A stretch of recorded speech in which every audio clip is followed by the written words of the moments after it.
Welcome, everyone. I'm excited to kick off today's presentation with our first slide, titled People as Resource. Today, we'll explore how people are the most valuable asset in any organization.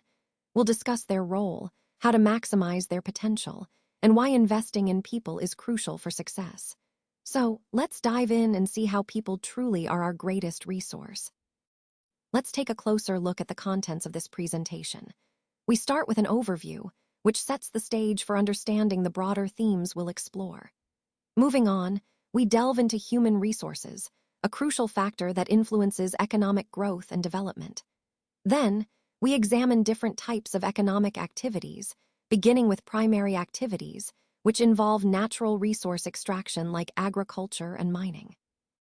Next, we explore secondary activities, which focus on manufacturing and industrial production. After that, we look into tertiary activities, which are service-oriented, such as retail, healthcare, and education. Speaking of healthcare, we have a dedicated section on health, where we'll discuss the current status and infrastructure over the years. We also cover the quality of the population, which impacts productivity and social development. Then, we discuss various forms of unemployment, including disguised unemployment and seasonal unemployment, to understand labor market dynamics better. Further, we examine the role of market activities versus non-market activities, highlighting how both contribute to the economy. We also look at the education sector, including the number of higher education institutions, enrollment figures, and faculty details. Finally, we'll wrap up with a summary that ties all these elements together, emphasizing their interconnectedness and importance for overall development. Throughout this presentation, our goal is to understand how these different aspects influence our economic and social progress. Let's talk about the idea of people as a resource. Essentially, this means viewing a country's working population in terms of their existing skills and abilities. Instead of just seeing people as a challenge or a problem, we focus on their productive potential. When we look at the population through this lens, it highlights how they can contribute directly to the creation of the gross national product, or GNP. Now, just like other resources such as land or machines, the population is a resource too, what we call a human resource. This perspective is important because it shifts our focus from the negatives, like the difficulties in providing food, education, and healthcare, to the positives, the capacity of the population to contribute to development. And there's more. When we invest in improving this human resource, making people more educated and healthier, we term this human capital formation. Think of it as enhancing the productive power of the population. Just like physical capital, which includes buildings and machinery, human capital increases the overall strength and growth potential of a country. So, in the bigger picture of development, recognizing people as resources and investing in their growth is essential. It shows how a large, healthy, and skilled population can be a major driver of national progress. When we talk about people who are part of a workforce, we refer to them as human resources. Not only do those who are more educated and healthier tend to earn higher incomes, but society as a whole also benefits in many indirect ways. For example, the advantages of having a more educated or healthier population tend to spread beyond just those individuals, reaching even those who haven't directly received education or healthcare. This highlights a key point. Human capital, or human resources, are actually superior to other resources like land or physical capital. That's because human resources can make use of land and capital, turning them into productive assets. Land and physical capital, on the other hand, can't become useful on their own. They need human effort to be productive. Interestingly, for many decades in India, a large population was often viewed as a liability rather than an asset. But as we see here, investing in human capital transforms that population into a vital resource, contributing to overall growth and development. This understanding is crucial as we explore how to harness our human resources effectively for a better future. Now, let's take a closer look at the different types of economic activities. We can start with the primary activities, which involve the direct use of natural resources. These include activities like farming, fishing, mining, and forestry. Essentially, they are the foundation of our economy because they utilize the Earth's raw materials. Moving on to secondary activities, these are all about processing and manufacturing. This is where raw materials from primary activities are transformed into finished goods. Think of factories producing cars, textiles, or furniture. These activities add value to raw resources and are crucial for industrial development. Finally, we have tertiary activities, which focus on services rather than goods. This includes a wide range of professions like healthcare, education, retail, and entertainment. These services support the economy and improve the quality of life by providing essential and non-essential services to people. Connecting all these points, you see how each type plays a vital role in the overall economic system, from extraction and manufacturing to service provision.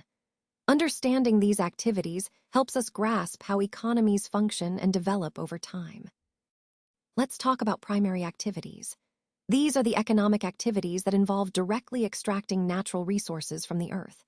Think of activities like agriculture, where we cultivate crops and rear animals, fishing, which involves catching fish and other aquatic creatures, and animal husbandry, where we raise livestock for various purposes.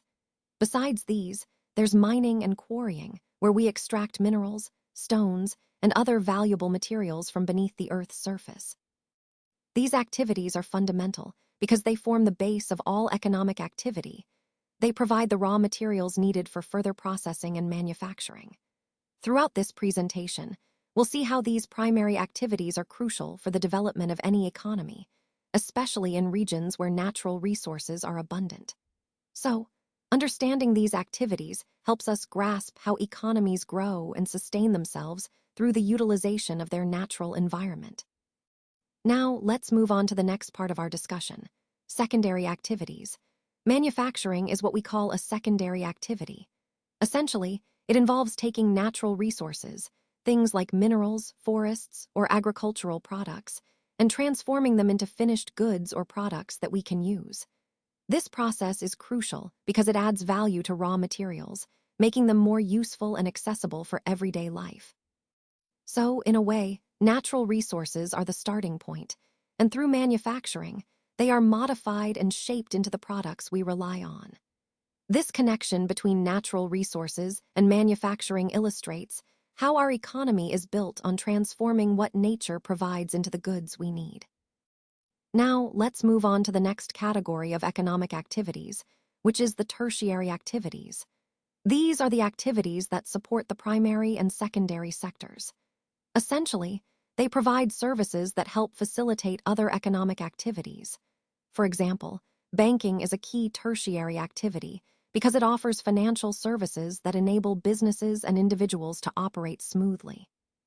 Transport is another important tertiary activity, as it helps move goods and people from one place to another, connecting different parts of the economy.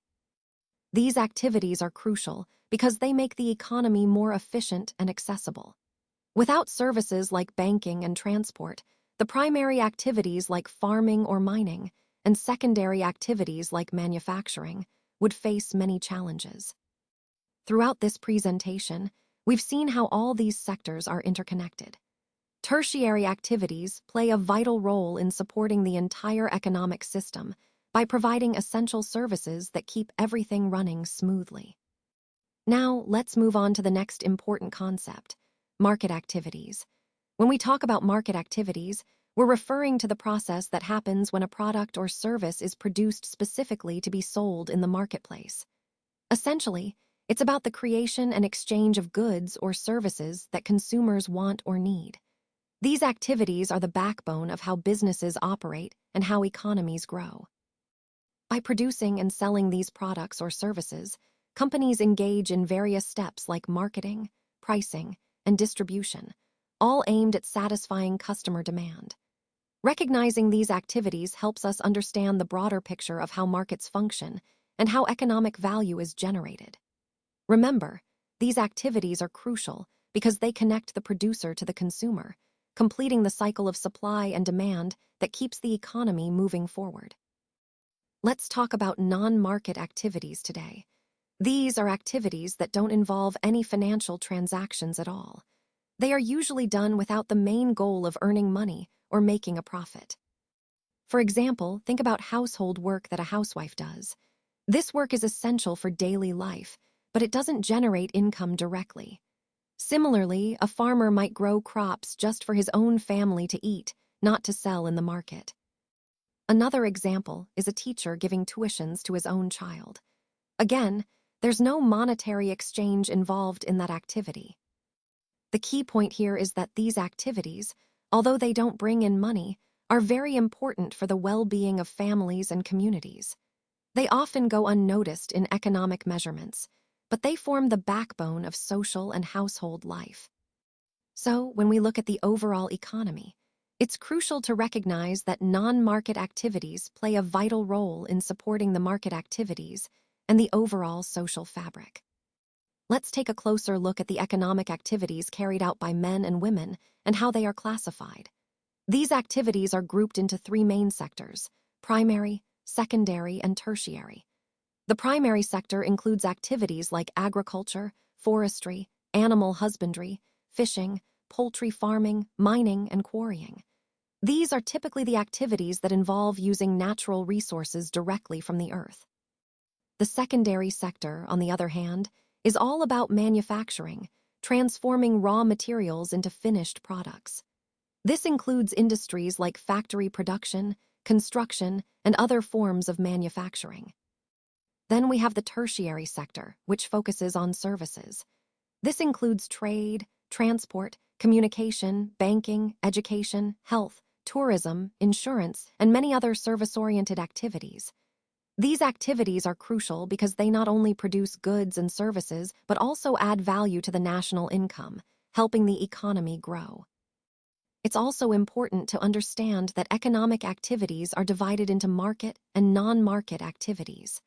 Market activities are those where people are paid or profit from their work, like producing goods or providing services, whether in the private or government sector. Non-market activities, however, are done for self-consumption, such as farming for one's own use or producing goods for personal use, which do not involve monetary transactions but are still vital for individual well-being. By understanding these classifications, we see how diverse economic activities are and how they contribute differently to our economy's overall health and development. This helps us appreciate the various roles men and women play in building our nation's economic foundation. Let's talk about the quality of the population. This is a crucial aspect because it directly impacts the country's growth and development. The quality of the population depends on several factors, such as the literacy rate, which shows how many people can read and write. A higher literacy rate means a more informed and capable population. Next, we have health, which is often measured by life expectancy. A longer life expectancy indicates good health and a better quality of life for the people. When people are healthy and live longer, they can contribute more effectively to the economy and society. Another important factor is skill formation. This refers to the skills and education people acquire, which are essential for productivity and innovation. A skilled population can adapt to changing technologies and industries, making the country more competitive. Ultimately, the quality of the population plays a vital role in determining the growth rate of a country.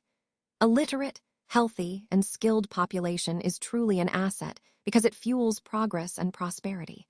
So, investing in these areas is key to building a strong and sustainable future for any nation. Let's talk about education and its vital role in the growth of our society. Education does more than just inform. It actually boosts the overall economy by increasing national income. It also enriches our culture and makes our governance more effective. A key focus is on making elementary education accessible to everyone, ensuring that no child is left behind. This includes efforts to improve retention rates and the quality of education, especially for girls, recognizing their importance in shaping the future. Additionally, we have initiatives like Navodaya Vidyalayas, which are designed to set high standards and serve as model schools in every district. These institutions aim to provide quality education and inspire excellence across regions. All these points tie back to our broader goal of building a stronger, more inclusive society through education. It's about empowering individuals and, ultimately, strengthening the nation as a whole. Let's now look at slide 14, which focuses on the number of institutions of higher education, their enrollment figures, and faculty details. This slide provides a snapshot of the higher education landscape, highlighting how many institutions are operating, how many students are enrolled, and the size of the faculty. Understanding these figures is crucial because they reflect the capacity and reach of the education system in our context. A larger number of institutions typically indicates broader access to higher education, while enrollment numbers show the demand and popularity of these programs. Faculty figures, on the other hand, give us an idea of the teaching capacity and the quality of education being provided. All these elements are interconnected and help us assess the overall strength and potential for growth within the higher education sector. As we review these numbers, keep in mind how they relate to our broader goals of improving educational access, quality, and research output. Let's talk about the importance of health. When a person is healthy, they are better equipped to realize their full potential and to fight off illnesses more effectively. This isn't just about feeling good physically, it's about enabling someone to perform at their best. If health isn't prioritized, it can limit how much a person can contribute, which in turn impacts the overall growth of the organization. So, health really is an indispensable foundation. It's the basis for well-being and for achieving success, both personally and collectively. Remember, taking care of health isn't just a personal benefit, it's essential for organizational growth and overall progress. Let's take a closer look at how health infrastructure has evolved over the years. As you can see, there have been significant developments that reflect both technological advances and changing healthcare needs. Early on, infrastructure was quite basic, often limited to simple clinics and small hospitals. Over time, we've seen a rapid expansion, with the development of large hospitals, specialized medical centers, and more sophisticated facilities. These changes have been driven by innovations in medical technology, increased demand for healthcare services, and a better understanding of public health. Connecting this to our overall theme, these improvements in infrastructure are crucial because they directly impact the quality and accessibility of healthcare services. They also set the foundation for implementing new strategies and technologies that can further enhance health outcomes. Understanding this progression helps us appreciate the importance of continued investment and innovation in health infrastructure. Let's talk about unemployment, which is essentially when people who are willing to work at the current wages can't find jobs. In India, we see unemployment both in rural and urban areas, but the nature of it varies quite a bit between these regions. In rural areas, we mostly encounter seasonal unemployment, which happens during certain times of the year, like after harvest seasons when there's less work available. There's also disguised unemployment, where more people are employed than necessary, often in agriculture, leading to underemployment. On the other hand, urban areas tend to have a different kind of unemployment, mainly educated unemployment. This occurs when educated individuals, despite their qualifications, struggle to find suitable jobs matching their skills and education levels. Understanding these differences is important because it highlights the diverse challenges we face in tackling unemployment across the country. It reminds us that solutions need to be tailored to address the specific issues in rural and urban settings, aligning with our broader goal of sustainable economic development. Seasonal unemployment occurs when people are unable to find work during certain months of the year. This is especially common among those who depend on agriculture for their livelihood. You see, agriculture involves specific busy seasons, like sowing, harvesting, weeding, and thrashing, when work is plentiful. But during other months, there simply isn't enough work available, leading to periods of unemployment.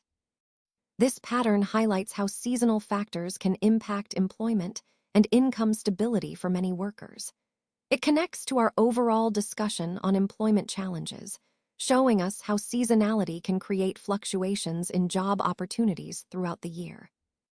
Let's talk about disguised unemployment. This occurs when people seem to be employed, but their work doesn't really add to productivity. For example, in agricultural settings, you might find family members working on the same plot.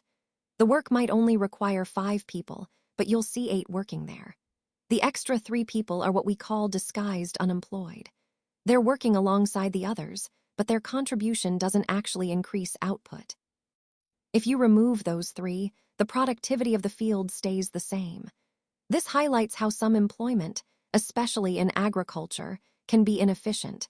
People are working, but their work isn't necessary for the actual productivity. Understanding this concept helps us grasp the nuances of employment and productivity in the broader economy. So, as we come to the end of this chapter, let's quickly recap what we've covered. We've seen how essential inputs like education and health are in transforming people into valuable assets for the economy. When people are healthy and well-educated, they can contribute more effectively. We also explored the different economic activities carried out across the 3 sectors of the economy: agriculture, industry, and services, and how each plays a vital role in economic development. Additionally, we discussed the challenges posed by unemployment, which remains a significant issue that needs attention and solutions. And to bring everything together, we looked at the inspiring story of a village that once had no jobs but, through effort and change, now has plenty. This story highlights that with the right initiatives, communities can transform their economic landscape, reinforcing the importance of the topics we've discussed. All of this ties back to our overall theme: the importance of human resources, economic activity, and problem-solving in building a thriving economy.